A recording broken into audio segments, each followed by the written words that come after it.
వీరాధి వీరా విజయోస్తు. ఎవరికీ సాధ్యపడని ఒక లోకకంటకుని సంహరించి జగత్ కళ్యాణము చేకూర్చితివి. నీకేమి కావలయనో కోరుకొనుము, అనుగ్రహించదను. లోకమాత, నా కోసం త్యాగం చేసిన నా తల్లికి యథారూపాన్ని ప్రసాదించమని కోరుకుంటున్నాను. తథాస్తు.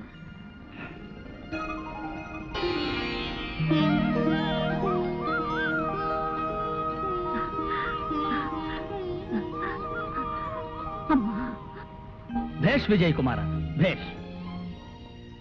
నీ జన్మ చరితార్థం. నాయనా విజయ, నిన్ను కన్న ఈ పుణ్యవతికి నేను అన్యాయం చేశాను. దాని ఫలితం ఉద్ధరిస్తారనుకున్న కొడుకులిద్దరూ నన్ను నిర్దాక్షిణ్యంగా బహిష్కరించారు. నిరాదరించి తిరస్కరించిన నీవే నన్ను రక్షించావు. నా కళ్ళు తెరిపించావు, అందరినీ కలిపావు. అంతేకాదు నాయన, ధీరుడవై దుష్ట శక్తిని అంతం చేసి నా కుమార్తె ప్రాణం కాపాడాడు. మహారాజా, ఇదంతా నా ఘనత కాదు. నేను నిమిత్త మాత్రుణ్ణి. ముక్కోటి దేవతల ఆశీస్సులు, నా కన్న తల్లి దీవెన, పెంచి పెద్ద చేసిన ఈ తల్లిదండ్రుల ప్రేమాభిమానాలు,